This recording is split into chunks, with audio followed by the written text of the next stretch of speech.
Nunca pensé que las palabras más dolorosas de mi vida no vendrían de un extraño sino de la boca de mi propio hijo. Y mucho menos imaginé que sucedería en Navidad, la época que siempre había sido sagrada para nuestra familia. Me llamo Eduardo Ramírez, tengo 68 años, y durante toda mi vida creí que había construido algo sólido. Una familia unida, un hogar lleno de amor, un legado del que podía estar orgulloso. Pero esa noche de Navidad, cuando mi hijo Javier me miró a los ojos y dijo esas palabras que aún resuenan en mi cabeza, entendí que tal vez me había equivocado en todo. Antes de continuar, si esta historia te toca el corazón de alguna manera, déjame saberlo. Porque lo que voy a contarte no es solo mi historia. Es la historia de muchos padres que han dado todo por sus hijos solo para descubrir una verdad que jamás quisieron enfrentar. Aquella noche del 24 de diciembre comenzó como todas las Navidades anteriores. Bueno, casi como todas. Porque desde que mi esposa Elena falleció hace 3 años, las celebraciones nunca volvieron a ser iguales. Ella era el alma de cada reunión, la que cocinaba durante días, la que decoraba cada rincón de la casa con ese amor que solo ella sabía dar. Yo intentaba mantener sus tradiciones vivas. Cada año en su honor preparaba su receta especial de pavo relleno. Sacaba las decoraciones que ella misma había coleccionado durante décadas. Ponía su disco favorito de villancicos. Todo para que sus nietos pudieran recordarla, para que su presencia siguiera viva entre nosotros. Ese año había trabajado especialmente duro en los preparativos.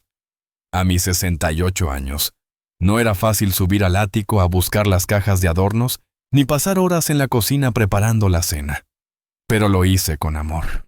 Lo hice porque mi familia era lo único que me quedaba después de perder a Elena. Javier, mi hijo mayor, llegaría con su esposa Mónica y mis 2 nietos.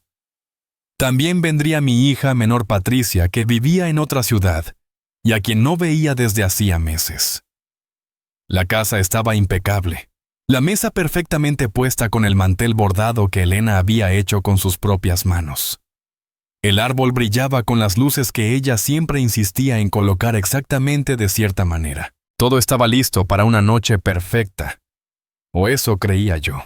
Cuando sonó el timbre a las 7 de la tarde, mi corazón se llenó de alegría.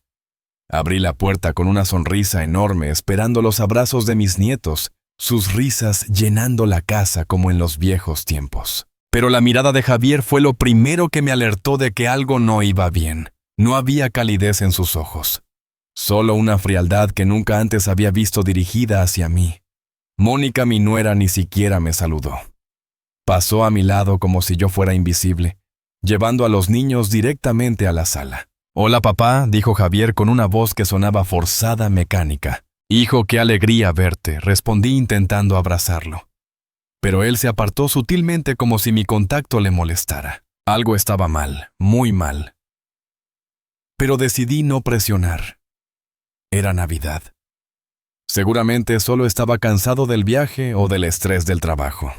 Eso me dije a mí mismo mientras cerraba la puerta y lo seguía hacia el interior de la casa. Patricia llegó media hora después, y su presencia trajo algo de normalidad. Ella sí me abrazó con cariño. Me preguntó cómo estaba, admiró la decoración. Pero noté que evitaba la mirada de Javier, como si entre ellos existiera una tensión que yo desconocía. La cena transcurrió en un silencio incómodo. Yo intentaba animar el ambiente haciendo preguntas sobre el trabajo de Javier, sobre la escuela de los niños, sobre los planes de Patricia. Pero las respuestas eran cortas, evasivas.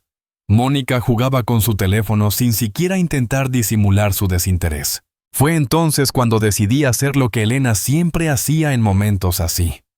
Me levanté de la mesa y fui a buscar el postre especial que había preparado, su famoso turrón casero, la receta que solo ella y yo conocíamos.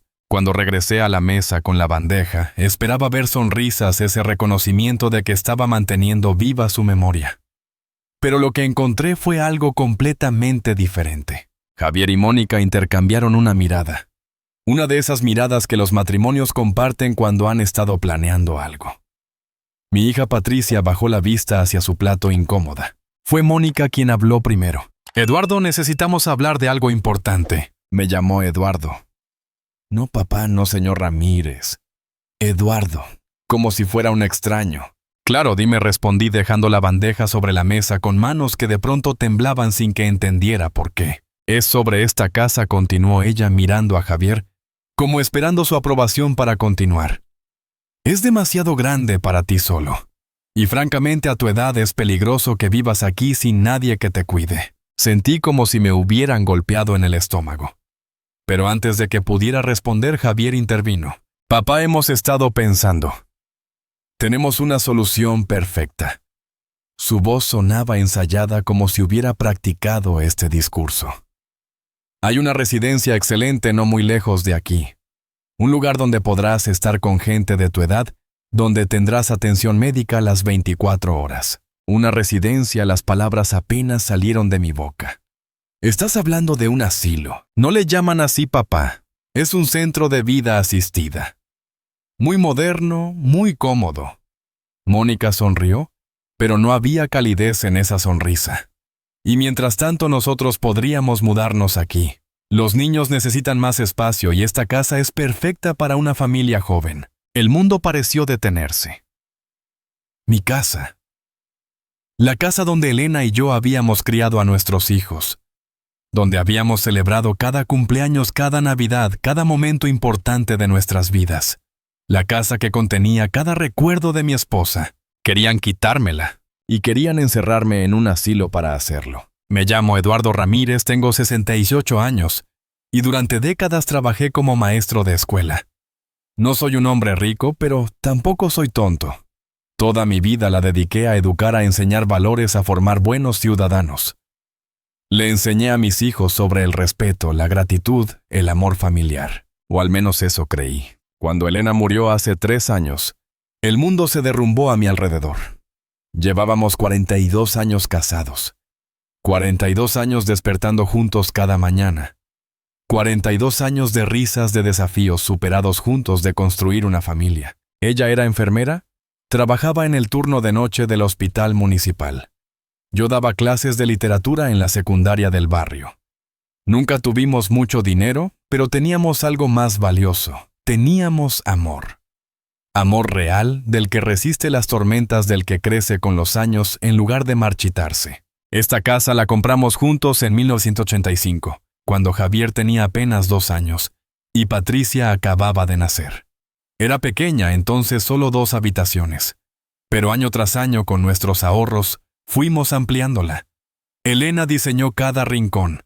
El jardín donde cultivaba sus rosas, la cocina donde preparaba esas comidas que hacían que toda la casa oliera a hogar, el ático que convertimos en un espacio de juegos para los niños. Cada ladrillo de esta casa tiene nuestra historia. Cada pared guarda recuerdos que no tienen precio. Cuando Elena enfermó, lo dio todo en esa batalla contra el cáncer. Y yo estuve a su lado cada segundo.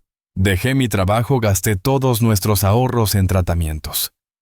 Los niños vinieron al principio, pero conforme los meses pasaban, sus visitas se fueron espaciando. Estaban ocupados con sus vidas, me decían. Era comprensible, me repetía a mí mismo. El día que Elena murió, solo estábamos ella y yo en esa habitación de hospital. Tomé su mano y le prometí que cuidaría de nuestra familia, que mantendría vivas las tradiciones que tanto amaba, que nunca dejaría que los niños olvidaran el amor que ella les había dado. Y esa promesa era lo único que me mantenía de pie cada mañana cuando despertaba en esa cama vacía. Después del funeral, Javier me sugirió por primera vez que vendiera la casa. «Es demasiado grande para ti solo, papá», dijo. Pero yo no estaba listo. Esta casa era Elena. Cada objeto, cada fotografía en las paredes, cada mueble que habíamos elegido juntos. Venderla hubiera sido como borrarla de mi vida, y eso no podía hacerlo. Así que me quedé. Aprendí a cocinar sus recetas favoritas usando las notas que había dejado escritas en su cuaderno de cocina. Mantuve su jardín vivo, regando sus rosas cada mañana como ella solía hacer. Seguí poniendo la mesa para 2 durante meses hasta que finalmente acepté que estaba solo. Pero nunca me sentí solo de verdad. Porque esta casa estaba llena de ella, de nosotros. Mi pensión de maestro no es generosa, pero es suficiente. Vivo con sencillez como siempre lo hice. No necesito lujos. Solo necesitaba mi casa, mis recuerdos, y la ilusión de ver a mis nietos crecer en el mismo lugar donde crecieron sus padres. Javier siempre fue un niño ambicioso. Estudió administración de empresas, consiguió un buen trabajo en una corporación. Se casó con Mónica, una mujer que venía de una familia acomodada y que nunca ocultó que le parecía que su esposo merecía más de lo que la vida le había dado. Yo estaba orgulloso de él, de su éxito, de su familia. Nunca le pedí nada. Cuando me ofrecía ayuda económica, siempre la rechazaba. «Guarda tu dinero para tus hijos», le decía. «Yo estoy bien». Y era verdad. Estaba bien. O al menos eso creía hasta esa noche de Navidad. Patricia, mi hija menor, tomó un camino diferente. Estudió trabajo social y se dedicó a ayudar a familias en situación vulnerable. Ganaba poco, pero era feliz. Elena siempre decía que Patricia había heredado su corazón de servicio. Vivía en otra ciudad a 4 horas de distancia. Llamaba cada semana, pero las visitas eran escasas. Yo lo entendía. La vida es así. Los hijos crecen, construyen sus propias vidas, y los padres aprendemos a conformarnos con lo que podemos obtener de su tiempo. O al menos, eso es lo que me decía a mí mismo cada vez que me sentía solo en esa casa demasiado grande. Esta casa que ahora Javier y Mónica querían arrebatarme como si fuera solo un bien inmueble más. Como si no fuera el último pedazo tangible de Elena que me quedaba. Como si yo fuera solo un estorbo del que había que deshacerse de la manera más conveniente. Los había educado mejor que esto. O al menos, eso creía. Elena y yo les enseñamos sobre el respeto, sobre honrar a los padres, sobre el valor de la familia. Les dimos todo lo que teníamos. No fue mucho en términos materiales, pero fue todo nuestro amor, todo nuestro tiempo, todos nuestros sueños. Y ahora, mientras los miraba sentados en mi mesa en las sillas donde tantas veces habían cenado cuando eran niños comiendo de los platos que su madre había elegido con tanto cuidado, no podía reconocer a estos extraños que llevaban los nombres de mis hijos. El silencio en la mesa era ensordecedor. Los niños, mis nietos, jugaban ajenos a la atención, demasiado pequeños para entender lo que estaba sucediendo. Patricia mantenía la cabeza baja y me preguntaba si ella sabía de este plan, si había sido parte de esta conspiración. Mónica rompió el silencio nuevamente. «Eduardo, sé que esto es difícil de escuchar, pero piensa en lo práctico. ¿Qué pasa si te caes y no hay nadie para ayudarte? ¿Qué pasa si tienes una emergencia médica en medio de la noche? A tu edad estos son riesgos reales». Sus palabras sonaban razonables, casi preocupadas. Pero yo había sido maestro durante 40 años. Había aprendido a leer entre líneas, a detectar cuando alguien estaba manipulando la verdad para obtener lo que quería. «Estoy perfectamente bien de salud», respondí manteniendo mi voz tranquila, aunque por dentro sentía un torbellino. «Mi médico dice que estoy en mejor forma que muchos hombres de 50 años. Pero papá», intervino Javier, y había algo en su tono que me hizo estremecer. «No se trata solo de ahora. Se trata de ser previsor. Esta casa es grande, cara de mantener. Los impuestos están subiendo cada año. ¿Cuánto tiempo más puedes sostenerla con tu pensión?». Ahí estaba. La verdadera preocupación.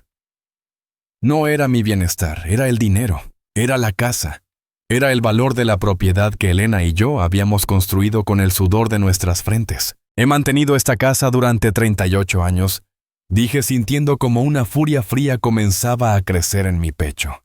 «No veo por qué no podría seguir haciéndolo». «Porque eres terco», la voz de Mónica perdió su falso tono preocupado. «Porque te aferras a un pasado que ya no existe. Elena, ya no está Eduardo. Esta casa es solo una casa, un montón de ladrillos y recuerdos que te mantienen atrapado». Sentí como si me hubieran abofeteado. ¿Cómo se atrevía a hablar así de Elena?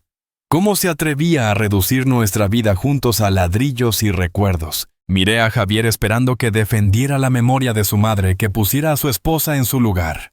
Pero él solo miraba su plato cobarde, permitiendo que esta mujer insultara todo lo que su madre había sido. Patricia finalmente habló, y su voz temblaba. «Esto no está bien», susurró. «No pueden hacerle esto». «Tú no opinas», le espetó Mónica. «Vives a 4 horas de distancia. No eres tú quien tiene que preocuparse por él. No eres tú quien recibe llamadas de los vecinos diciendo que lo han visto vagando solo por el jardín de madrugada». Eso era mentira. Nunca había vagado por ningún lado. Yo salía temprano a regar el jardín de Elena, eso era todo. Pero en boca de Mónica, hasta mis acciones más normales sonaban como síntomas de demencia senil. Y entonces Javier dijo las palabras que cambiarían todo. Se aclaró la garganta. Finalmente levantó la mirada hacia mí y con una voz que sonaba como la de un extraño declaró: «Papá, ya tomamos una decisión. Hemos consultado con un abogado. Si no accedes voluntariamente a mudarte a la residencia, buscaremos que un juez declare que ya no eres capaz de tomar tus propias decisiones. Por tu propio bien». El mundo se detuvo. No recuerdo cuánto tiempo me quedé sentado en esa silla completamente paralizado por las palabras de mi propio hijo. Ya no eres capaz de tomar tus propias decisiones.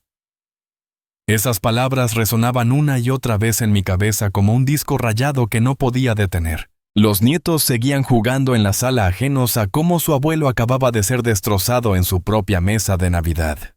El olor del pavo que había preparado con tanto amor ahora me revolvía el estómago. Las luces del árbol que Elena tanto amaba de pronto parecían burlarse de mí, parpadeando con una alegría que ya no existía en esta casa. Patricia fue la primera en romper el silencio que siguió a la declaración de Javier. «Esto es una locura», su voz temblaba de rabia contenida. «Papá está perfectamente bien. Trabaja en su jardín todos los días, cocina, mantiene la casa impecable. ¿De qué demonios están hablando?». Mónica la miró con ese desdén que había perfeccionado a lo largo de los años. «Tú no vives aquí, Patricia. No lo ves todos los días. No sabes cómo están las cosas realmente». «Vengo cada 2 meses», respondió mi hija levantándose de la mesa. «Y cada vez que vengo encuentro a papá mejor que nunca. La única razón por la que no viene más seguido es porque vivo a 4 horas de distancia y trabajo 6 días a la semana». Exactamente mi punto. Javier ahora también se había puesto de pie. Nadie está aquí para cuidarlo. Y nosotros vivimos apenas a 20 minutos. Somos los que tenemos que lidiar con la realidad de la situación. ¿Lidiar con qué situación? La voz de Patricia subió de volumen. La situación de que quieren quedarse con su casa. Ahí estaba. Alguien finalmente lo había dicho en voz alta. El rostro de Mónica se endureció. Esto no es por la casa. Es sobre hacer lo correcto para un hombre que claramente ya no puede valerse por sí mismo. Estoy sentado aquí mismo, mis palabras salieron más calmadas de lo que esperaba. Pueden dejar de hablar de mí como si no estuviera presente. Todos se giraron hacia mí. Había estado tan quieto, tan silencioso, que casi parecían haber olvidado que seguía allí. Me puse de pie lentamente apoyando mis manos en la mesa para mantener la compostura. A mis 68 años tal vez mis rodillas no fueran tan fuertes como antes, pero mi mente estaba perfectamente clara.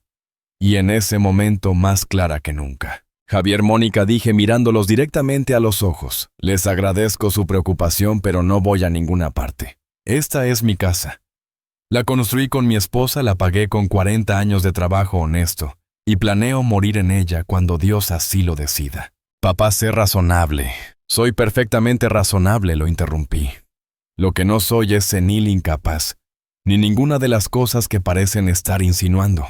Si creen que un juez va a declararme incompetente, están muy equivocados». Mónica soltó una risa fría. «Eduardo, con todo respeto, cualquier juez verá que un hombre de tu edad viviendo solo en una casa de este tamaño es una situación insostenible.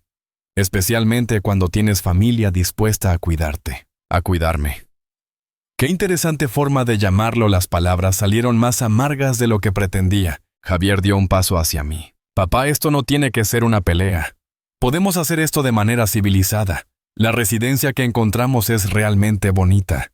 Tiene jardines, actividades, gente de tu edad con quien puedes socializar. Podrías ser feliz allí». «Soy feliz aquí», respondí. «En la casa que tu madre y yo construimos, rodeado de sus recuerdos». ¿Por qué es tan difícil entender eso? Porque mamá ya no está. Las palabras de Javier fueron como un puñal. Y aferrarte a esta casa no la va a traer de vuelta. Sentí como si me hubieran golpeado. Mi propio hijo usando el recuerdo de su madre como arma contra mí. Patricia se acercó y puso su mano en mi hombro. «Papá, no tienes que justificarte ante ellos. Esta es tu casa y tu decisión. Tú no entiendes la situación completa, Mónica». Ahora caminaba alrededor de la mesa como un abogado ante un jurado. «Eduardo ha estado haciendo cosas extrañas. Los vecinos nos han contado. ¿Qué vecinos?, pregunté genuinamente confundido. La señora Martínez del número 42 nos llamó hace 2 semanas. Dijo que te vio hablando solo en el jardín a las 3 de la mañana. No pude evitar soltar una risa amarga. Estaba hablando con las rosas de Elena. Les hablo cuando las riego. Es algo que siempre hice incluso cuando ella estaba viva. Elena decía que por eso crecían tan hermosas. ¿Ves? Mónica se volvió hacia Javier. Hacia Javier con una mirada triunfante. Habla con plantas muertas a las 3 de la mañana. Las plantas no están muertas, corregí. Y no eran las 3 de la mañana. Era las 6 la hora en que siempre riego el jardín. Pero no esperaba que entendieras la diferencia entre cuidar un jardín y la demencia. El ambiente se estaba volviendo cada vez más tenso. Los niños empezaron a notar que algo malo estaba pasando. El mayor Mateo, de 7 años, se acercó a su padre. Papá, ¿por qué están gritando? Javier inmediatamente suavizó su expresión y se agachó para abrazar a su hijo. No pasa nada, campeón. Los adultos solo están hablando. ¿Por qué no vas con tu hermano a ver la televisión? Pero Mateo me miró con esos ojos que me recordaban tanto a Javier cuando era niño. Antes de que el dinero y las ambiciones de su esposa lo cambiaran. Abuelo, ¿estás bien? Me arrodillé con dificultad para quedar a su altura. Estoy bien, mi amor. Ve a jugar. Y cuida a tu hermanito. Cuando los niños salieron de la habitación, la batalla continuó. No voy a permitir que conviertan esto en un circo delante de mis nietos, dije enderezándome. Si quieren discutir mi futuro, háganlo. Pero con respeto. El respeto es mutuo, papá. Javier cruzó los brazos. Y francamente creo que estás siendo egoísta. Esta casa vale mucho dinero. Dinero que podría asegurar el futuro de tus nietos, pagar su universidad. Pero prefieres aferrarte a recuerdos vacíos. Ahí estaba otra vez. El dinero. Siempre volvía al dinero. Esta casa no es una cuenta bancaria, dije lentamente. Es mi hogar. Y no está en venta. No estamos pidiendo que la vendas, Mónica, intervino con una sonrisa que no alcanzaba sus ojos. Solo que nos la transfieras a nosotros. Podemos cuidarla, mantenerla en la familia. Y tú estarías cuidado en un lugar profesional. Transferírselas a ustedes, repetí, dejando que las palabras colgaran en el aire. Para que puedan vivir aquí mientras yo estoy encerrado en un asilo. Es una residencia de alta calidad, insistió Mónica. Es una prisión con otro nombre, respondí.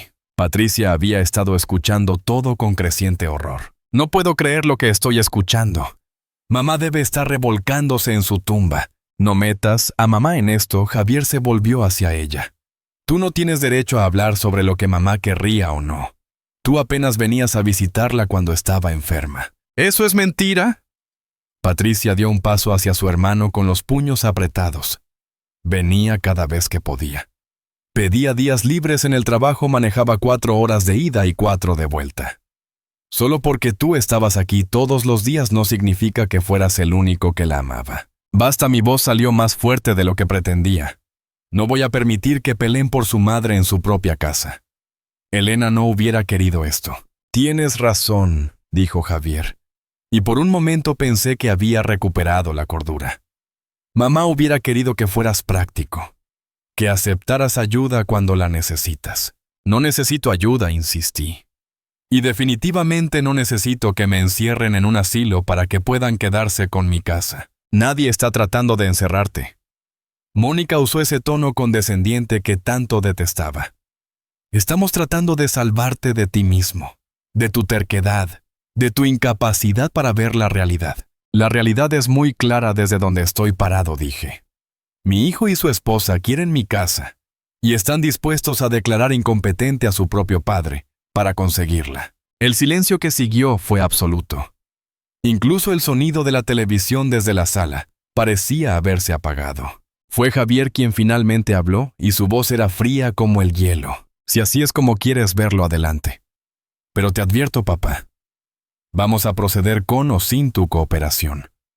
Tenemos documentación de los vecinos.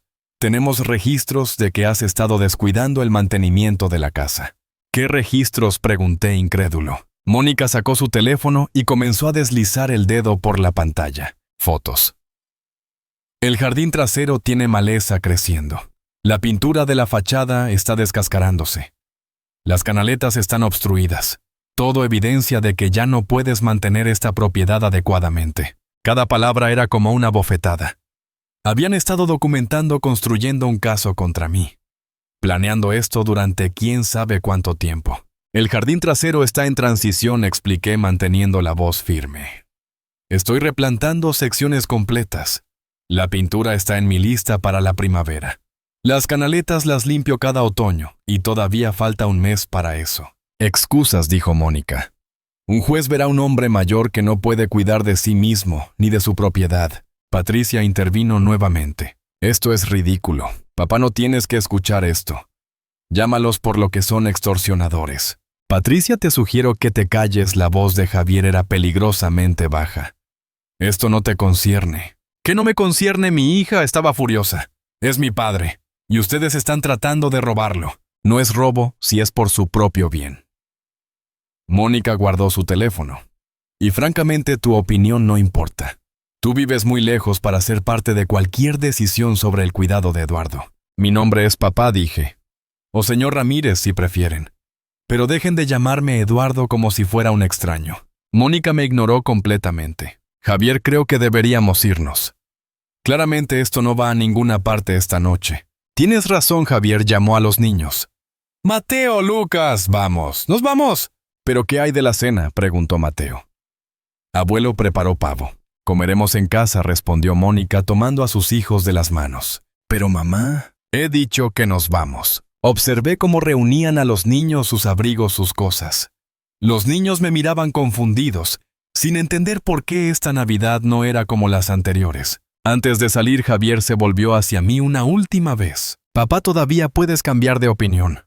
Podemos hacer esto de manera fácil o de manera difícil. Tú decides. Ya decidí, respondí. Y mi respuesta es no. Entonces que así sea, dijo, y había algo en sus ojos que me aterrorizó. No era enojo. Era determinación fría y calculada. Nuestro abogado te contactará después de Año Nuevo. Te sugiero que consigas el tuyo. Y con eso se fueron. Mi hijo, mi nuera, mis nietos, se fueron de mi casa, de la casa de Elena, llevándose con ellos cualquier ilusión que me quedaba de tener una familia unida. La puerta se cerró con un golpe que resonó por toda la casa vacía. Patricia me abrazó y solo entonces me di cuenta de que estaba temblando. Papá, lo siento tanto. No tenía idea de que estaban planeando esto. Yo tampoco, admití, sintiendo de pronto todo el peso de mis 68 años sobre los hombros. Nos sentamos juntos en el sofá rodeados por las decoraciones navideñas que de pronto parecían una burla cruel. El pavo se enfriaba en la mesa. Los regalos que había envuelto con tanto cuidado para mis nietos permanecían sin abrir bajo el árbol. ¿Qué vas a hacer?, preguntó Patricia. No lo sé, respondí honestamente. Pero sé que no voy a dejar que me quiten esta casa sin pelear. Papá, necesitas un abogado. Un buen abogado. No tengo dinero para abogados caros, dije. Mi pensión apenas cubre los gastos de la casa y las necesidades básicas. Entonces buscaremos uno que trabaje pro bono. O yo pagaré lo que haga falta. Patricia tomó mi mano. No voy a permitir que te hagan esto. Miré a mi hija, esta mujer hermosa que había elegido ayudar a otros en lugar de perseguir el dinero. En ese momento me di cuenta de que al menos uno de mis hijos había aprendido los valores que Elena y yo intentamos enseñar. Gracias, mi amor, dije. Pero esto no es tu carga. Eres mi padre, respondió. Por supuesto que es mi carga. Y es mi honor llevarla. Nos quedamos sentados allí por horas hablando, planeando, tratando de entender cómo habíamos llegado a este punto. Patricia me contó que Javier había cambiado en los últimos años. Que Mónica había llenado su cabeza con ideas sobre el éxito, el dinero, sobre merecer más de lo que tenía. Ella siempre odió que vinieran de una familia de clase trabajadora, dijo Patricia. Siempre estuvo avergonzada de que papá fuera maestro y mamá enfermera. Como si no fueran profesiones dignas. Tu madre salvó vidas, dije. Yo formé mentes, no hay nada de qué avergonzarse en eso. Lo sé, papá. Pero Mónica no lo ve así. Y poco a poco Javier tampoco. Cuando Patricia finalmente se fue prometiendo volver pronto, me quedé solo en esa casa demasiado grande. Apagué las luces del árbol. Guardé la comida que nadie había comido. Limpié la mesa donde había ocurrido la peor Navidad de mi vida, y entonces subí al dormitorio que había compartido con Elena durante décadas. Me senté en el borde de la cama y miré su fotografía en la mesita de noche. No sé qué hacer, mi amor, le dije a esa imagen congelada en el tiempo. Nuestro hijo quiere quitarme todo lo que construimos juntos. Por supuesto, ella no respondió. Pero mientras miraba su sonrisa en esa fotografía tomada en nuestro 20º aniversario, recordé algo que solía decirme cuando enfrentábamos problemas. Eduardo, la vida no se trata de evitar las tormentas. Se trata de aprender a bailar bajo la lluvia. Y en ese momento supe que tenía que ser fuerte, no solo por mí, sino por su memoria, por todo lo que habíamos construido juntos. Javier había dicho que su abogado me contactaría después de Año Nuevo. Eso me daba una semana. Una semana para preparar mi defensa, para proteger mi hogar, para demostrar que un hombre de 68 años todavía podía pelear por lo que era suyo. Pero esa noche, en la víspera de Navidad, solo me permití sentir el dolor de la traición. Me permití llorar por la familia que había perdido, por el hijo que ya no reconocía, por los nietos que probablemente crecerían creyendo que su abuelo era un viejo senil que no merecía respeto. Mañana pelearía. Pero esa noche solo lloré. Los días que siguieron a esa Navidad fueron los más oscuros de mi vida. Más oscuros incluso que cuando perdí a Elena, porque al menos entonces tenía a mis hijos para apoyarme. Ahora uno de ellos se había convertido en mi enemigo. Patricia regresó a su ciudad 2 días después de Navidad, pero me llamaba cada noche. Me insistía en que buscara un abogado, que no esperara a que Javier hiciera el primer movimiento. Pero yo seguía en shock, incapaz de aceptar que mi propio hijo realmente estuviera dispuesto a llegar tan lejos. El 28 de diciembre, 3 días después de aquella cena desastrosa, recibí una llamada de un número desconocido. «Señor Eduardo Ramírez», la voz era profesional, fría. «Sí, soy yo. Mi nombre es Rodrigo Mendoza, soy abogado.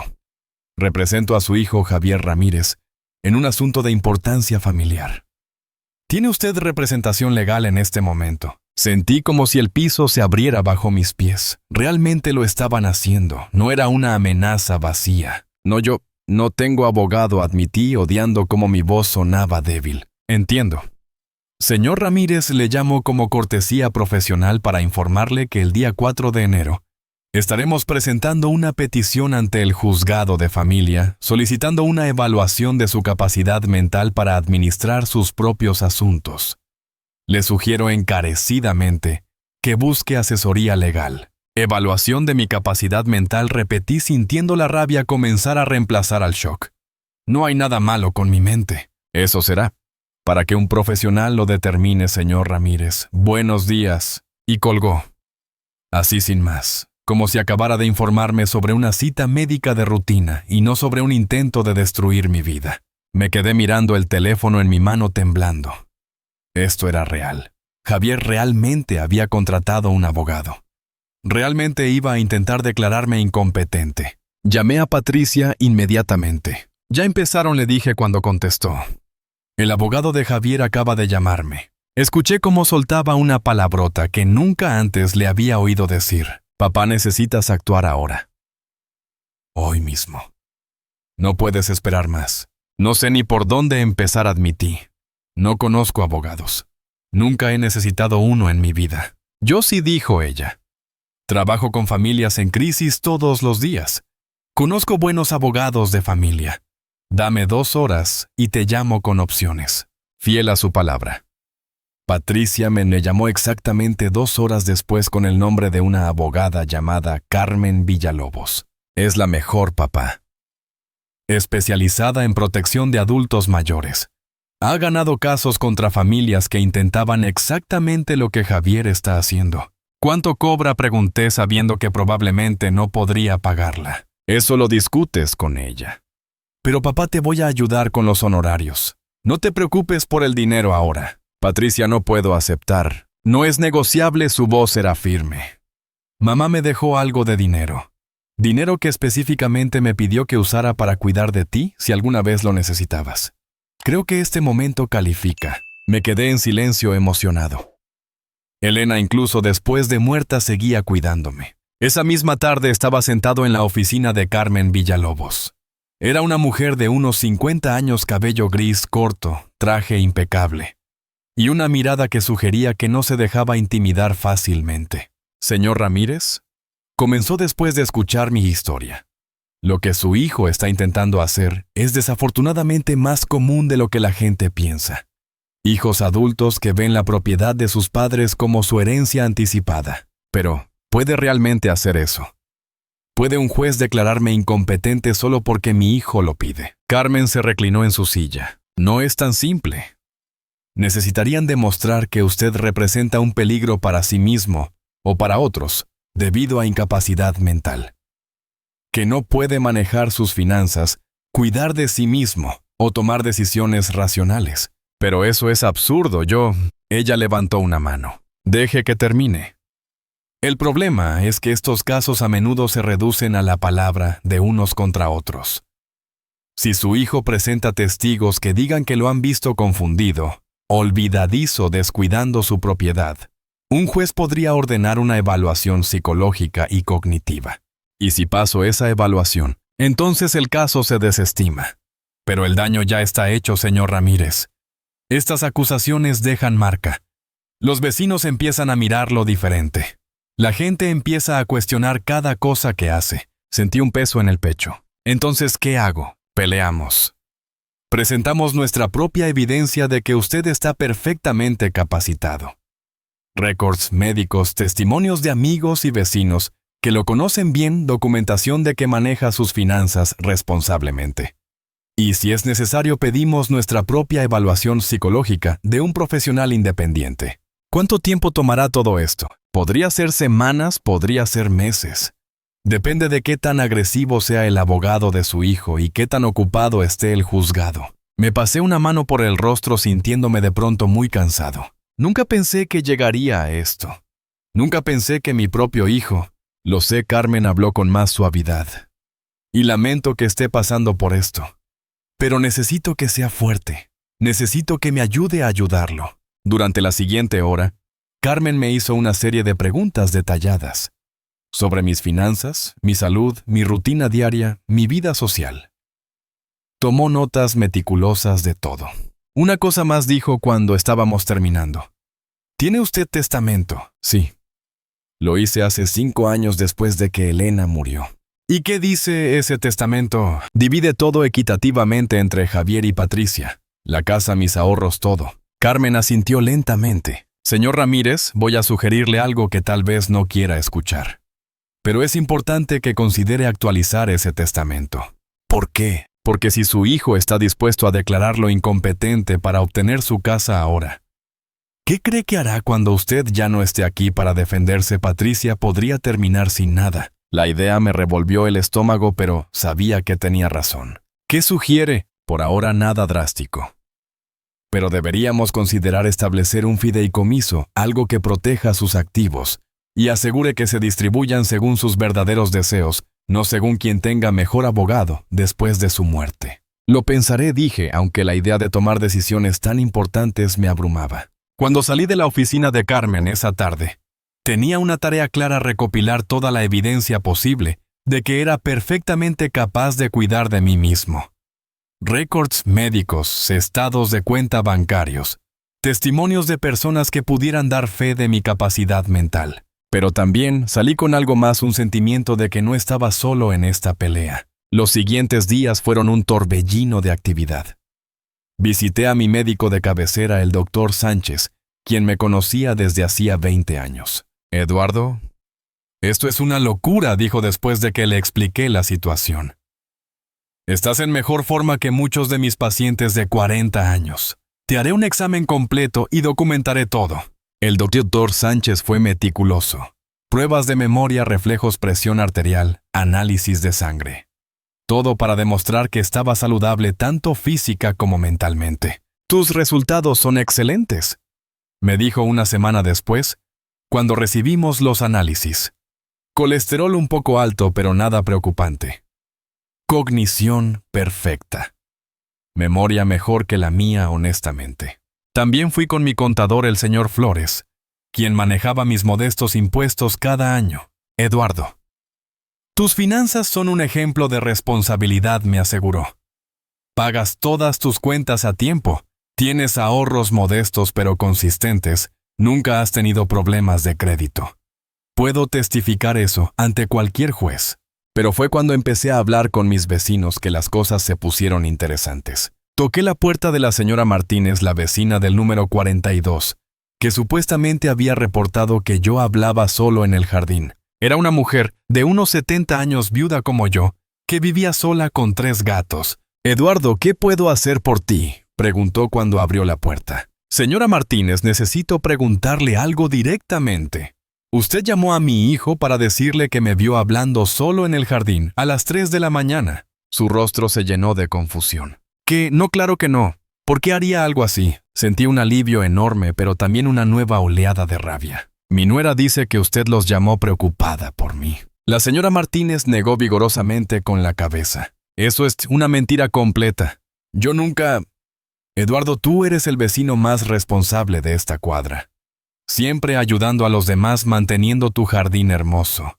Si alguien me preguntara sobre ti, solo tendría cosas buenas que decir. Estaría dispuesta a poner eso por escrito, o declarar ante un juez, si fuera necesario, por supuesto.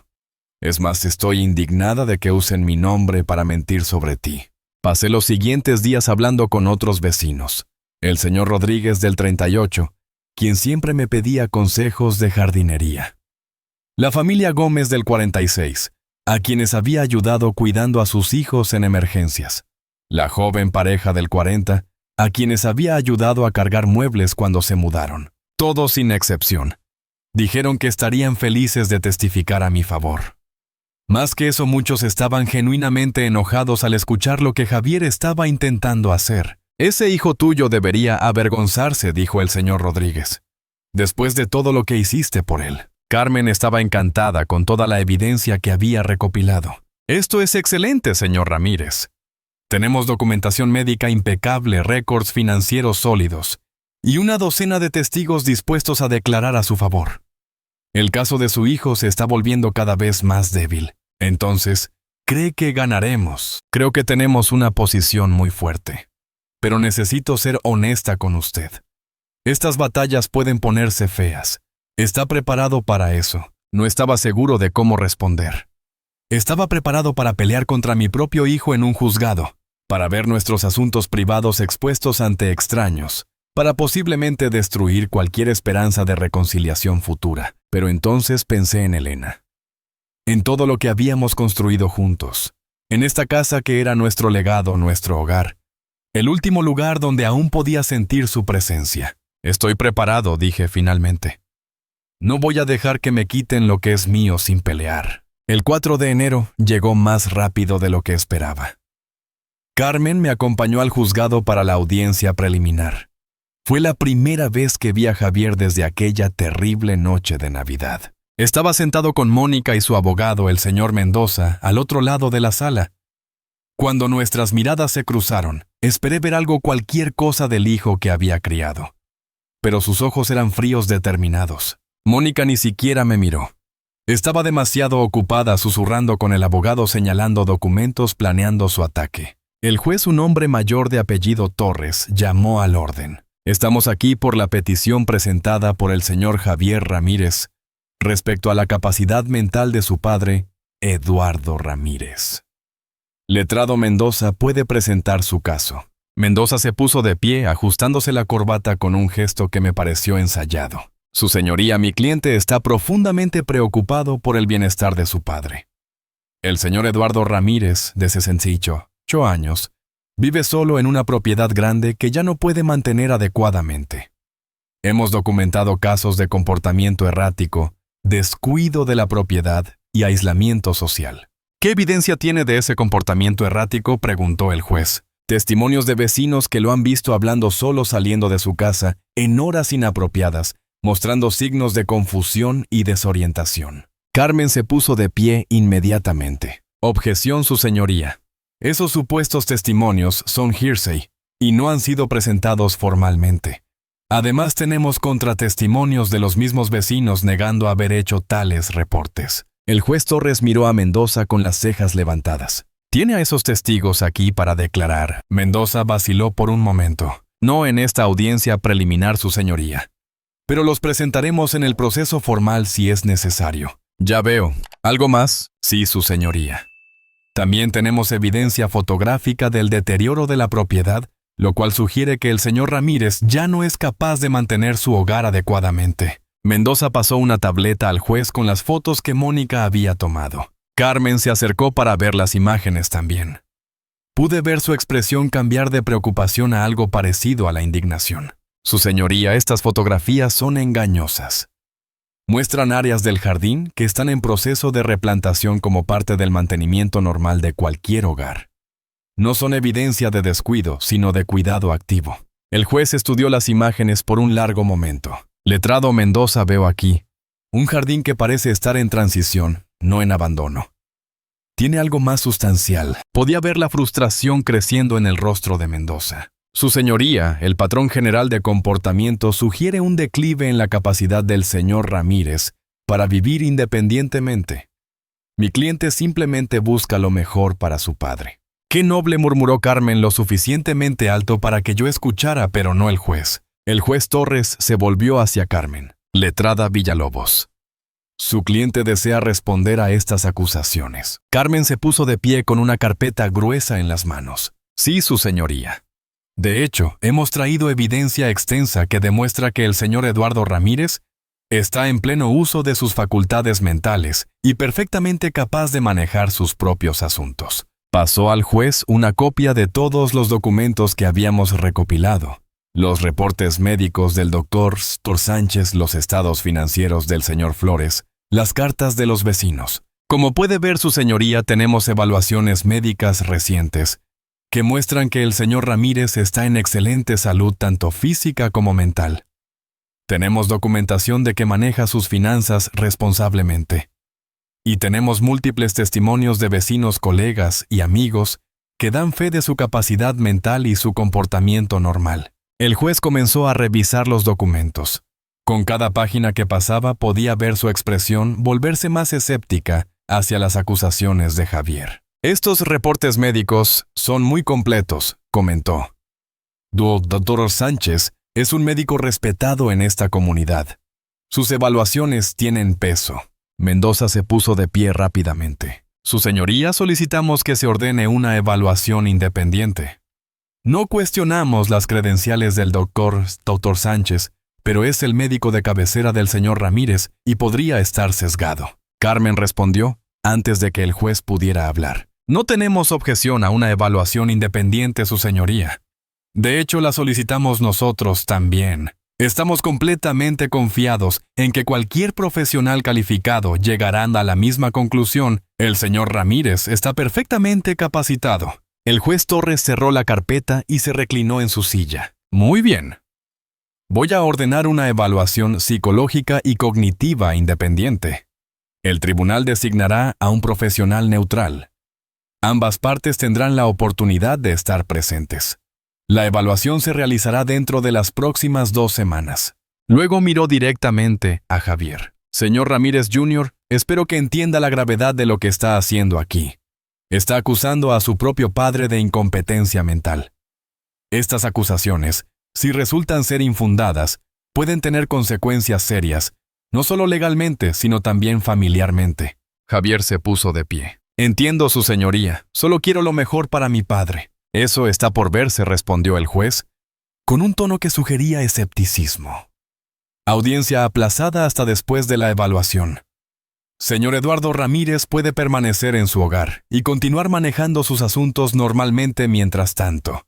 No hay motivo en estos momentos para restringir su capacidad de ninguna manera. El golpe del mazo sonó como música en mis oídos. Cuando salimos de la sala, Carmen me dio un apretón en el hombro. Eso fue bien. Muy bien. El juez está de nuestro lado. Puedo verlo. Pero la evaluación, pregunté, la pasará sin problemas. He visto sus capacidades, señor Ramírez. Usted está más lúcido que muchas personas de 30 años que conozco. Mientras caminábamos hacia el estacionamiento, Javier y Mónica pasaron junto a nosotros.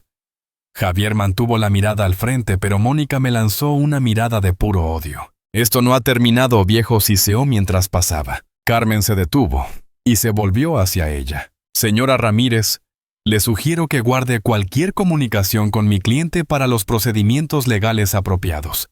Cualquier intento de contacto directo, especialmente de naturaleza amenazante, será documentado y presentado ante el juez. Mónica abrió la boca para responder, pero Javier la tomó del brazo y la alejó. Los observé irse ese hijo mío que ya no reconocía, y sentí una mezcla de tristeza y determinación. Había ganado la primera batalla, pero sabía que la guerra apenas comenzaba. Esa noche no pude dormir.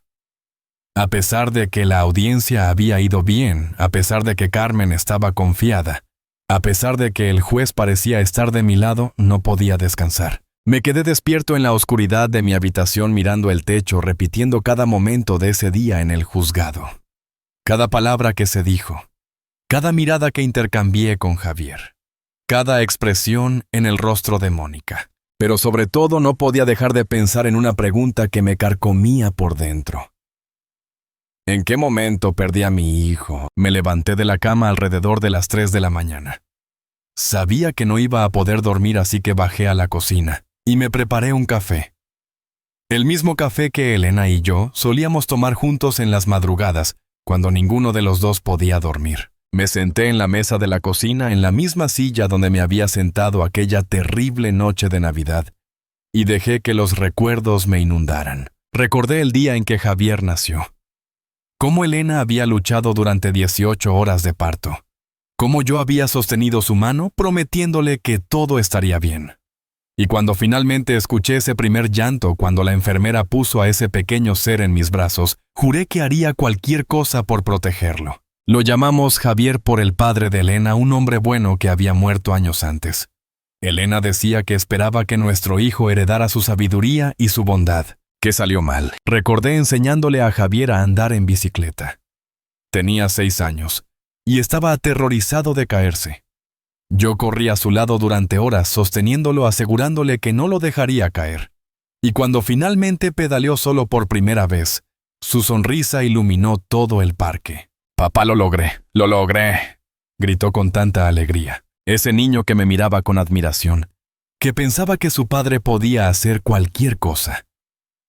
¿Dónde estaba ahora? Recordé sus años de escuela. Nunca fue el mejor estudiante, pero era trabajador. Se esforzaba. Yo pasaba horas ayudándolo con sus tareas, especialmente con matemáticas, que nunca fueron su fuerte. Elena preparaba chocolate caliente y nos sentábamos los tres en esta misma mesa trabajando juntos hasta que entendiera cada problema. Recordé cuando entró a la universidad. Elena lloró de orgullo el día que recibió su carta de aceptación. Nosotros dos trabajamos turnos extra, yo dando clases particulares por las tardes, ella tomando guardias adicionales en el hospital, todo para pagar su matrícula. Nunca le dijimos cuánto nos sacrificamos. No queríamos que se sintiera culpable. Queríamos que se concentrara en sus estudios, en construir un futuro mejor que el nuestro. Y lo hizo. Se graduó con honores. Consiguió ese trabajo en la corporación. Empezó a ganar más dinero en un año del que yo había ganado en 5.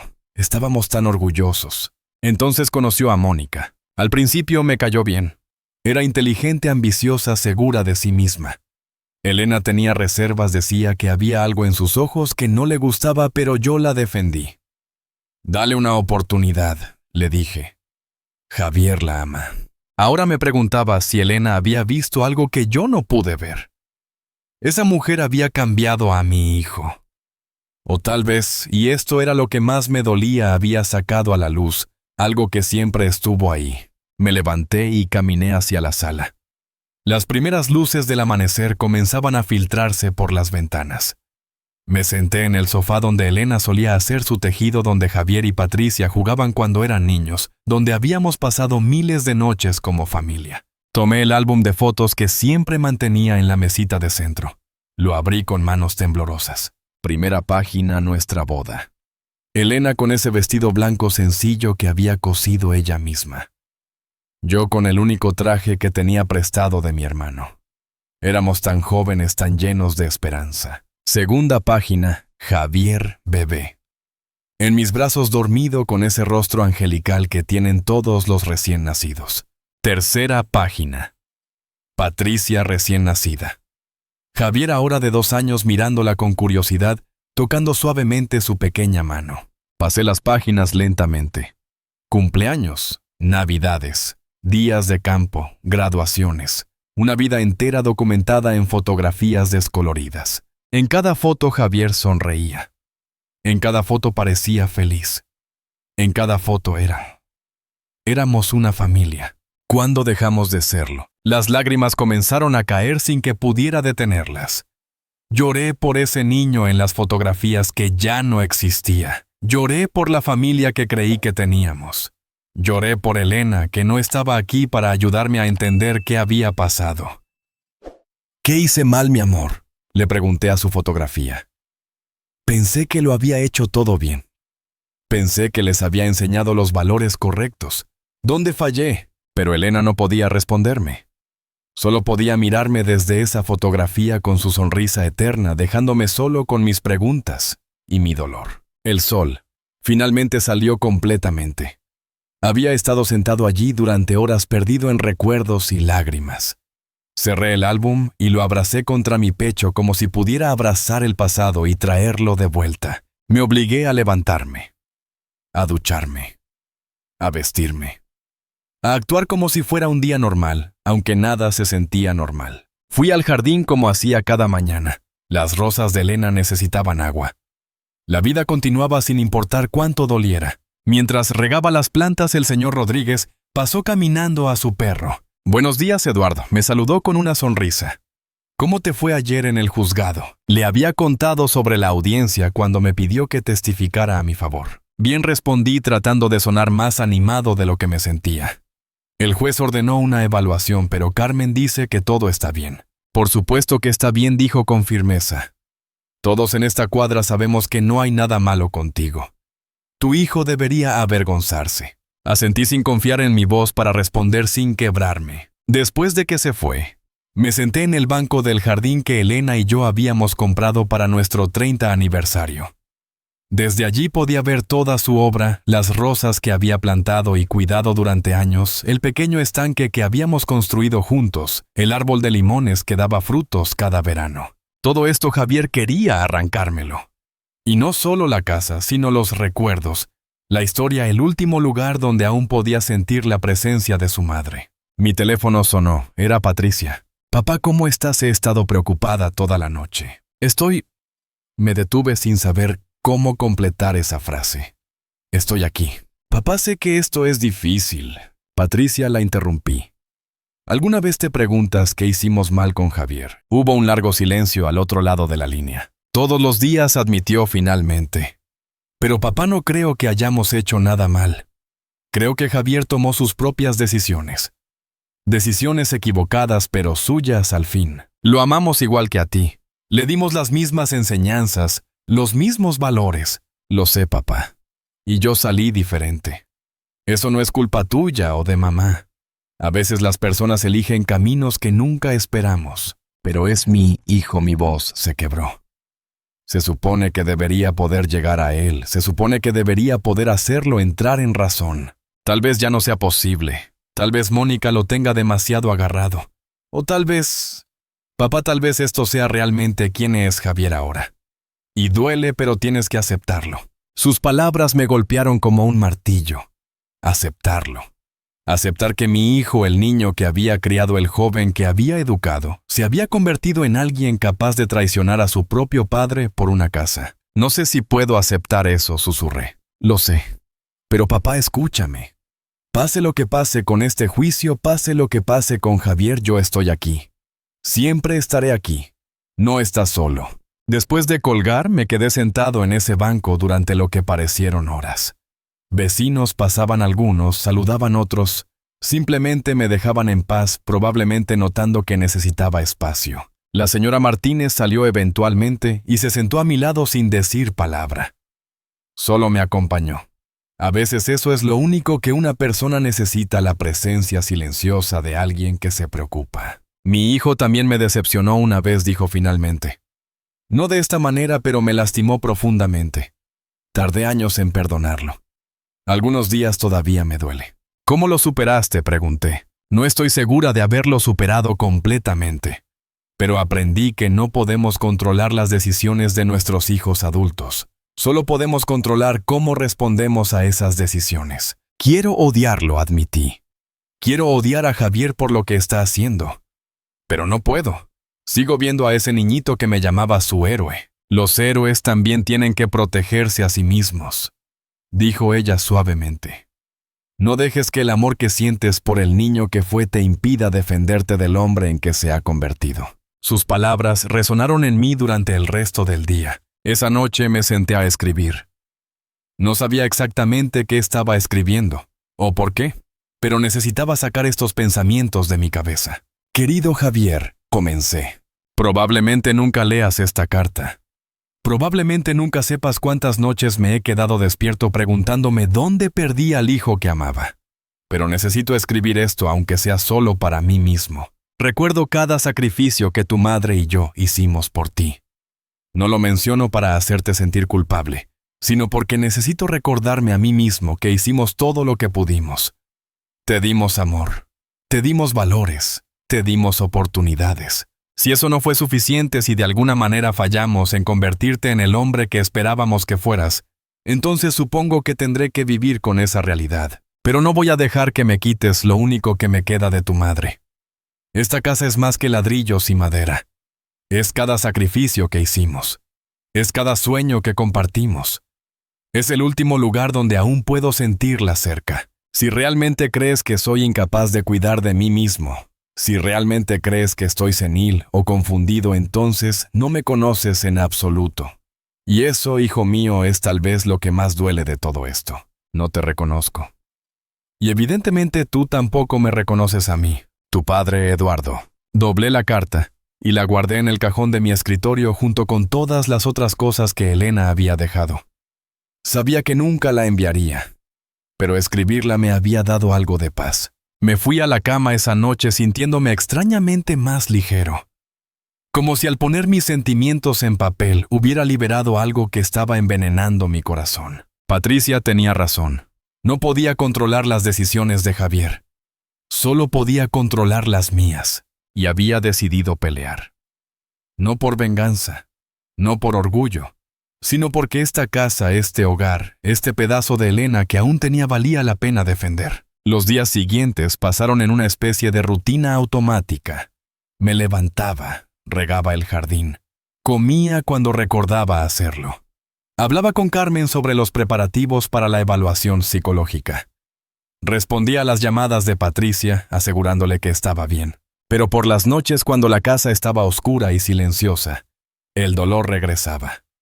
El dolor de la traición. El dolor de la pérdida. El dolor de saber que nunca volvería a tener la familia que una vez tuve.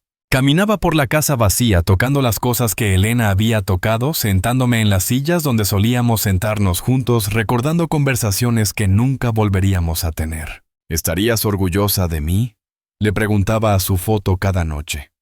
¿Estoy haciendo lo correcto al pelear? ¿O debería simplemente dejar ir todo y aceptar la derrota?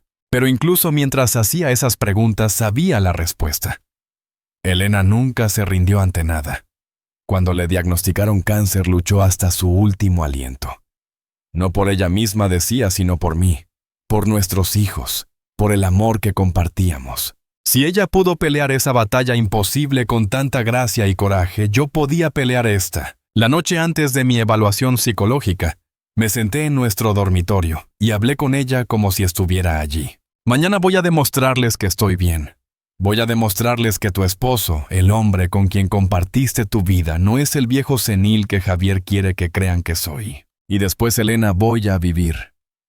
Voy a vivir en esta casa que construimos juntos. Voy a cuidar tu jardín. Voy a honrar tu memoria. Y voy a demostrarle a nuestro hijo que cometió el mayor error de su vida al subestimar a su padre. No lo haré con rabia. No lo haré con odio. Lo haré con la dignidad que tú siempre me enseñaste a mantener. Porque tú mereces eso. Mereces que proteja lo que construimos. Mereces que defienda nuestro hogar.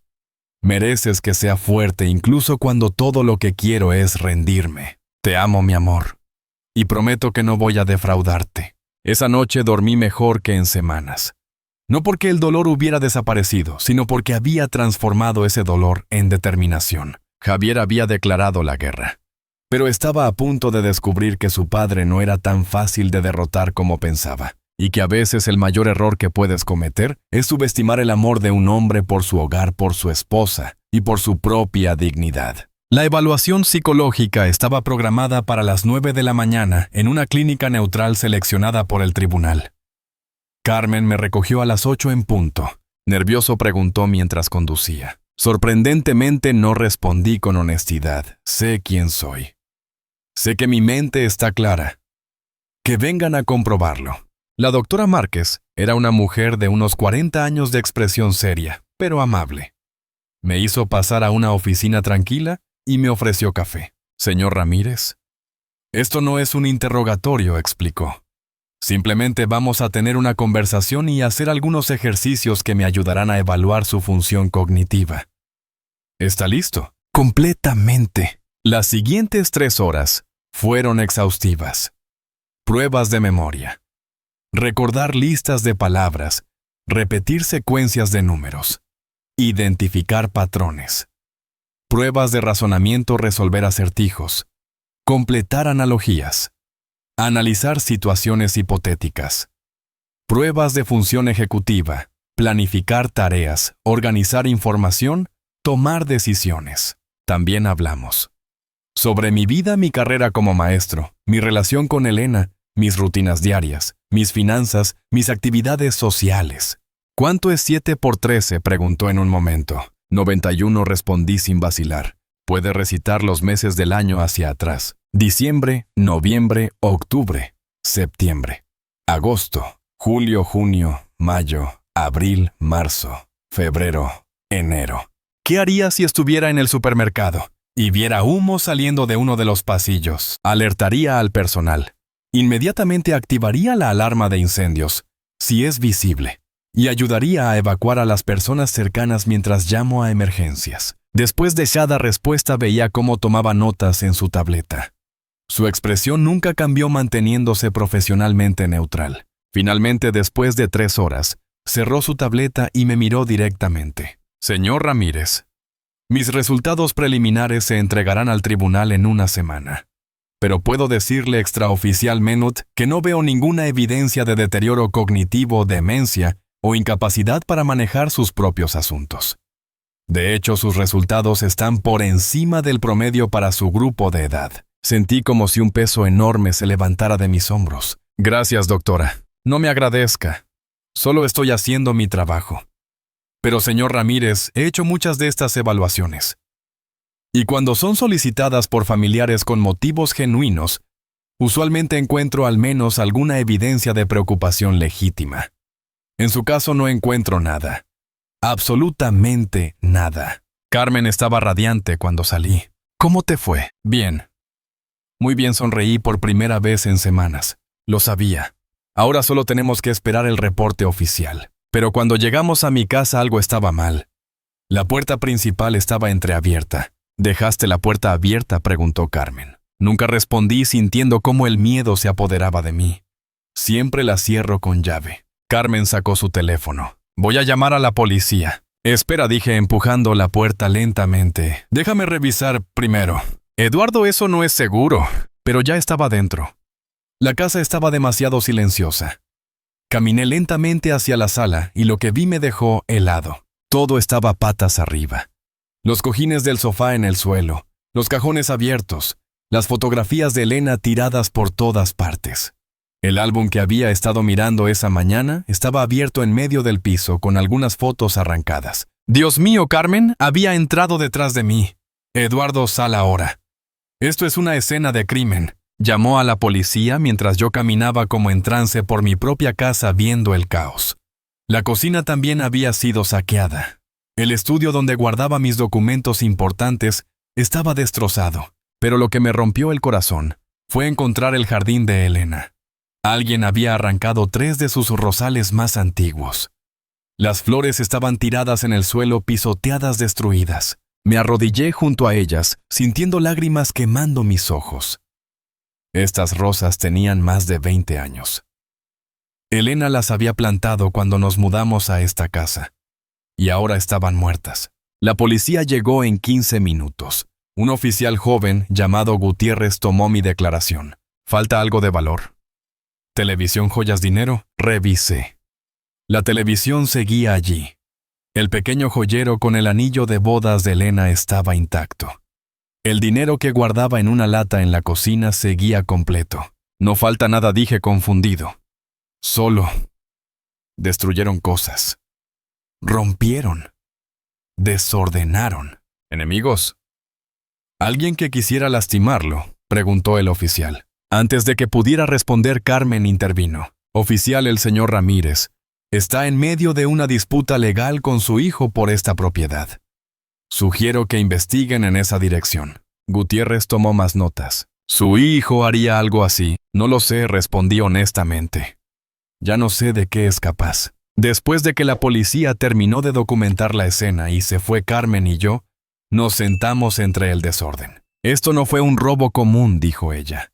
Esto fue intimidación. Alguien está tratando de asustarte. Funcionó, admití. Estoy asustado. Eduardo, necesito que pienses. Alguien más sabía que ibas a estar fuera esta mañana. Alguien sabía sobre la evaluación. Solo Patricia y... Me detuve sintiendo náuseas.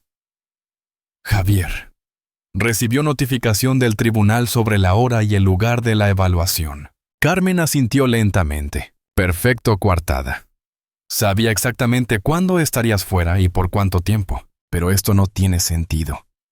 Si quiere declararme incompetente, ¿por qué destruir mi casa? Eso no prueba que sea incapaz.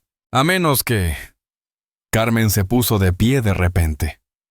Eduardo, ¿dónde guardas tus documentos importantes?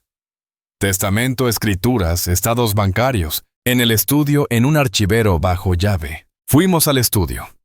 El archivero estaba forzado, sus contenidos esparcidos por el suelo. Carmen comenzó a revisar los papeles meticulosamente. ¿Está todo aquí? Comencé a verificar. Mi testamento, las escrituras de la casa, estados bancarios, documentos médicos, todo parecía estar. Espera, dije sintiendo un frío recorrer mi espina. Falta algo. Que hace 2 meses un representante de un banco vino a visitarme. Me ofreció una línea de crédito usando la casa como garantía. Yo rechacé la oferta, pero firmé un documento reconociendo que había recibido la información. Era solo un formulario de rechazo, nada importante. Oh sí, Carmen se puso pálida. ¿Firmaste algo? Cualquier cosa, solo ese papel. Pero era un rechazo. Dije explícitamente que no quería la línea de crédito. Eduardo, ¿guardaste una copia de ese documento? No. El representante se llevó el original y dijo que enviarían una copia por correo, pero nunca llegó. Honestamente, lo olvidé por completo.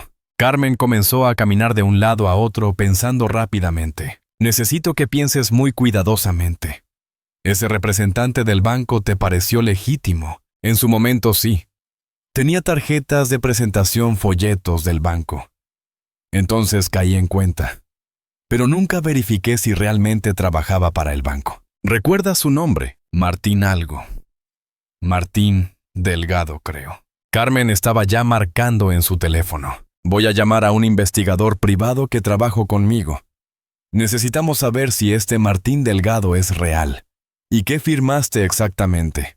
Mientras ella hacía llamadas, yo seguí revisando los documentos. Y entonces encontré algo más. Una carta. No estaba allí esta mañana. Estaba seguro. La abrí con manos temblorosas. Eduardo, ¿ves lo fácil que es entrar a tu casa? ¿Ves lo vulnerable que eres? Un hombre de tu edad viviendo solo no está seguro. Esto es solo una demostración de lo que podría pasar. Todavía puedes hacer esto de la manera fácil. Firma la transferencia de la casa, acepta mudarte a la residencia, y esto termina pacíficamente. O continúa siendo terco, y las cosas se pondrán peor. Mucho peor. Piénsalo bien. No estaba firmada, pero no necesitaba firma. Sabía exactamente de quién venía. Le mostré la carta a Carmen. Su rostro se endureció. Esto es extorsión. Amenazas. Evidencia clara. Eduardo, esto cambia todo. ¿Qué hacemos? Primero le hacemos copias de esta carta y la entregamos a la policía. Segundo, instalamos cámaras de seguridad en esta casa hoy mismo. Y tercero, mañana a primera hora, presentamos una orden de restricción contra Javier y Mónica. Orden de restricción contra mi propio hijo. Eduardo, tu hijo, acaba de irrumpir en tu casa a destruir tu propiedad y dejarte una amenaza escrita. Ya no es solo un hijo egoísta, es una amenaza real para tu seguridad. Esa noche, después de que Carmen se asegurara de que las puertas y ventanas estuvieran bien cerradas, después de que contratara a una compañía de seguridad para instalar cámaras al día siguiente, después de que hiciera 1000 promesas de que todo estaría bien, finalmente me quedé solo. Me senté en medio del desastre de mi sala sosteniendo las fotografías rotas de Elena, y por primera vez sentí algo más que dolor. Sentí rabia. Rabia pura y justificada. Javier había cruzado una línea.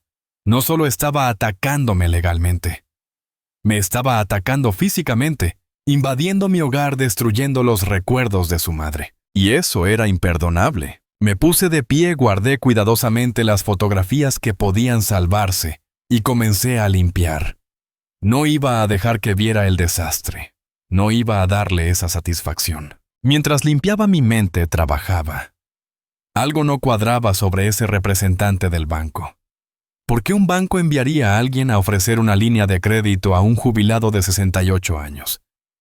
¿Y por qué justo 2 meses antes de que Javier iniciara esta batalla legal? Al día siguiente, el investigador de Carmen, un hombre llamado Roberto Salinas, vino a mi casa. Señor Ramírez, investigué a este Martín Delgado. No existe ningún empleado con ese nombre en ningún banco de la ciudad. Y más interesante aún, encontré esto. Me mostró una fotografía en su teléfono. Era un hombre de unos 30 años, bien vestido, con cara familiar. ¿Lo reconoce? Es el representante del banco que vino a mi casa. Su nombre real es Daniel Vargas. Es cuñado de su nuera Mónica. Trabaja como actor ocasional.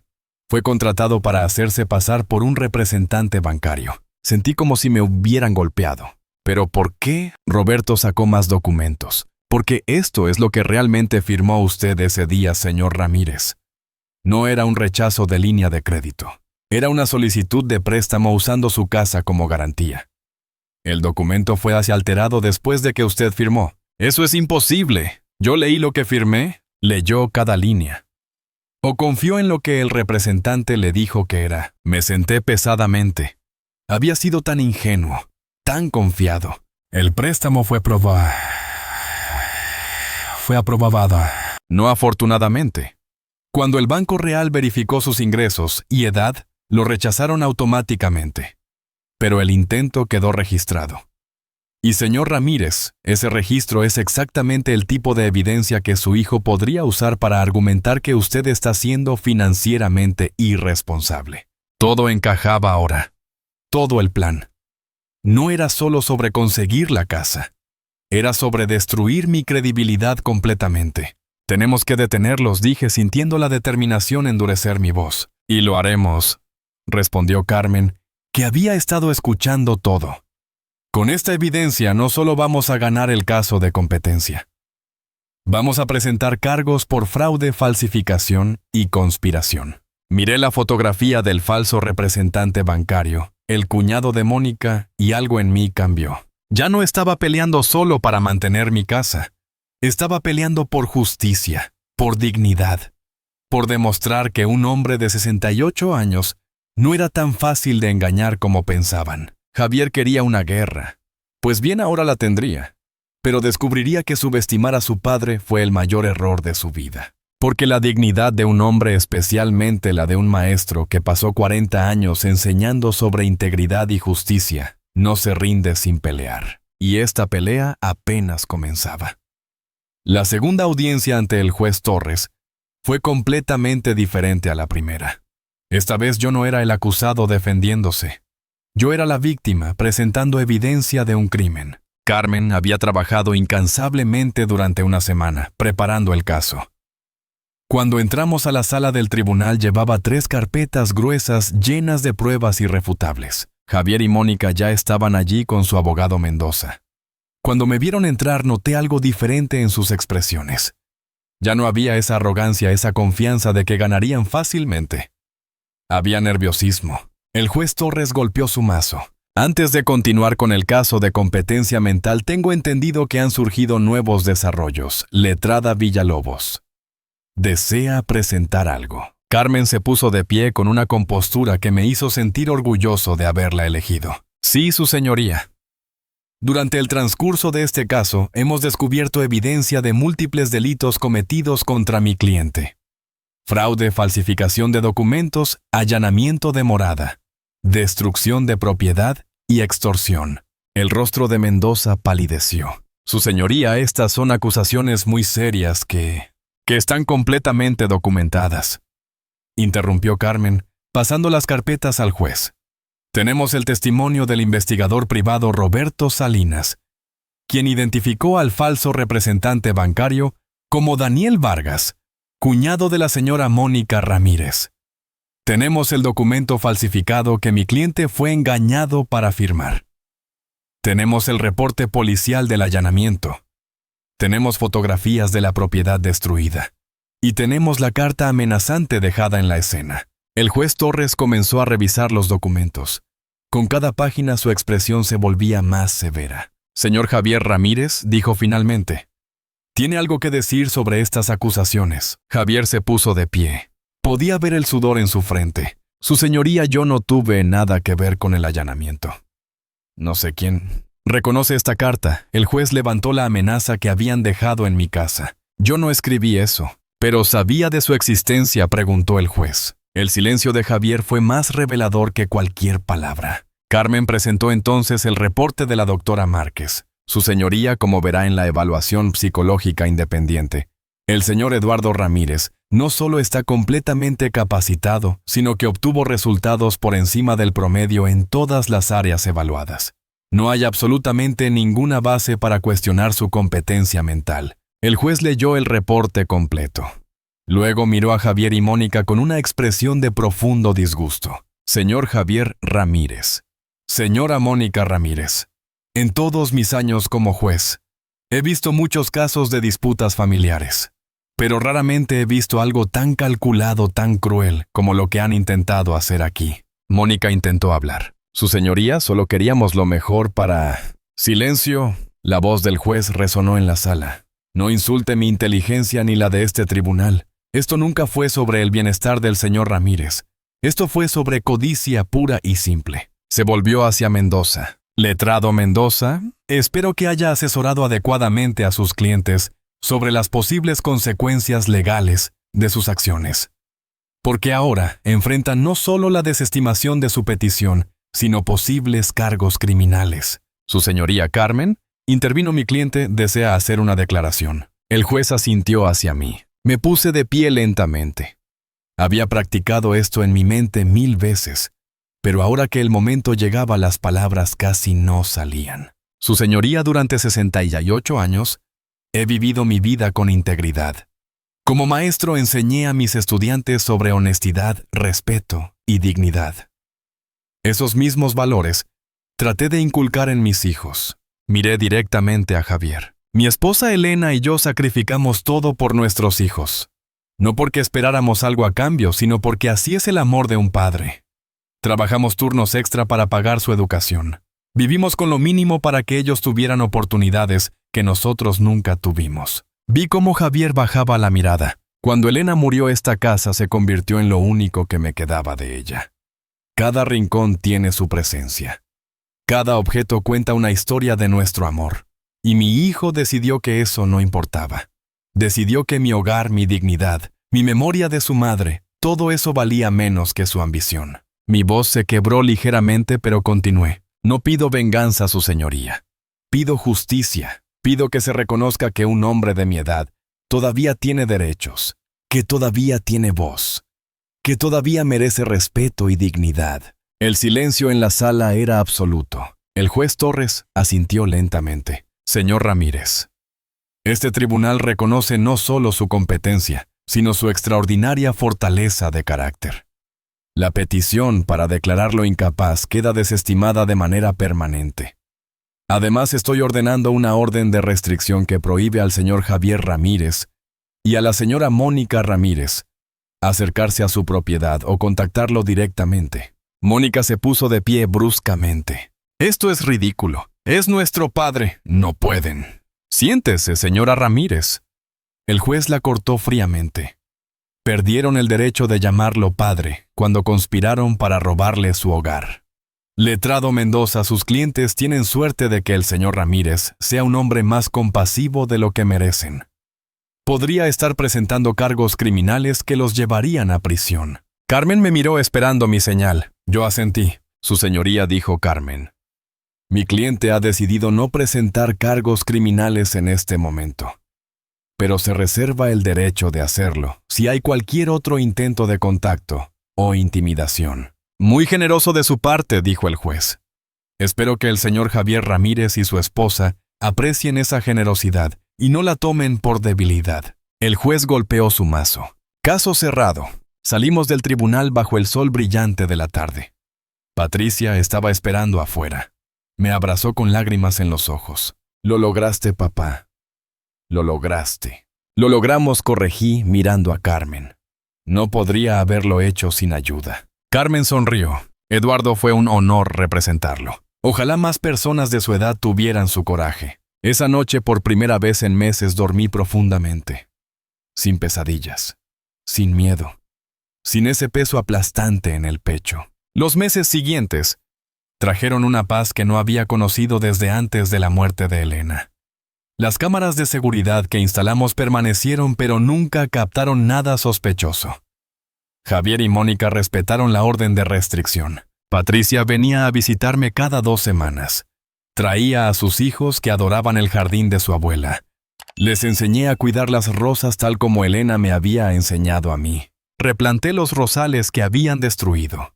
No eran los mismos, por supuesto. Esos habían tenido 20 años de historia. Pero estos nuevos representaban algo diferente: resiliencia, renacimiento, la capacidad de empezar de nuevo incluso después de la destrucción. El señor Rodríguez y otros vecinos se convirtieron en visitantes regulares.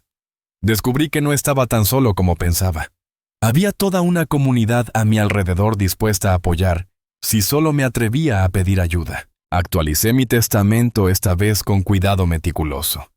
La casa iría completamente a Patricia. Ella había demostrado ser la hija que Elena y yo esperábamos criar. Javier recibiría una cantidad nominal suficiente para que no pudiera impugnar el testamento, pero nada más. No lo hice con rabia. Lo hice con claridad. Las acciones tienen consecuencias, y es importante que nuestros hijos aprendan esa lección incluso cuando somos nosotros quienes debemos enseñarla. 6 meses después de la audiencia final recibí una carta. El remitente era Javier. La sostuve en mis manos durante largo rato, debatiendo si abrirla. Finalmente lo hice. Papá, sé que no tengo derecho a pedirte que leas esto. Sé que he cometido errores imperdonables. Mónica y yo nos estamos divorciando. Ella quiere la mitad de todo en nuestro divorcio, y ahora entiendo lo que se siente cuando alguien que supuestamente te ama solo te ve como una fuente de dinero. No te escribo para pedir perdón. No me lo merezco. Te escribo porque necesitaba que supieras que finalmente entiendo lo que perdí. No solo la casa o una herencia. Perdí a mi padre. Perdí el respeto de mi hermana. Perdí mi propia dignidad. No espero que respondas. Solo necesitaba decirte que lo siento. Y que mamá estaría avergonzada del hombre en que me convertí. Javier. Guardé la carta en el cajón junto a la que yo había escrito, y nunca envié. Tal vez algún día respondería, tal vez algún día habría espacio para el perdón. Pero por ahora tenía una vida que vivir, una casa que cuidar, un jardín que cultivar, nietos que enseñar, vecinos con quienes compartir café. Me había enfrentado a la traición más profunda que un padre puede conocer, y había sobrevivido. Más que sobrevivir, había prevalecido, porque la dignidad no tiene edad, el valor no se mide en años, y el amor propio no es egoísmo, es sobrevivencia. Elena estaría orgullosa. Y eso era lo único que realmente importaba. Ahora, mientras escribo esta historia sentado en el jardín que ella amaba, rodeado de sus rosas que siguen floreciendo, quiero dejar algo claro para cualquiera que esté pasando por algo similar. No están solos, no están locos. Y definitivamente no son demasiado viejos para pelear por lo que es suyo. Busquen ayuda profesional. Documenten todo. Confíen en su intuición. Y sobre todo nunca olviden su valor como seres humanos. Tengo 68 años. Vivo solo en la casa que construí con mi esposa. Y cada día elijo vivir con dignidad, con propósito y con la cabeza en alto. Si mi historia te tocó el corazón, si reconociste algo de tu propia vida en estas palabras, déjame decirte esto: tienes más poder del que crees. Tienes más derechos de los que tal vez sepas. Y mereces respeto sin importar tu edad. Protege lo tuyo. Busca buenos asesores legales que no estén involucrados con tu familia. Haz un testamento claro con un notario de confianza. No firmes nada sin leerlo completamente. Y recuerda siempre: el amor verdadero se mide en respeto, no en herencias. La dignidad no tiene edad. La justicia no tiene fecha de caducidad. Y nunca es demasiado tarde para defender lo que es tuyo. Me gustaría saber si mi historia resonó contigo. ¿Desde qué ciudad me estás escuchando? ¿Has vivido algo similar?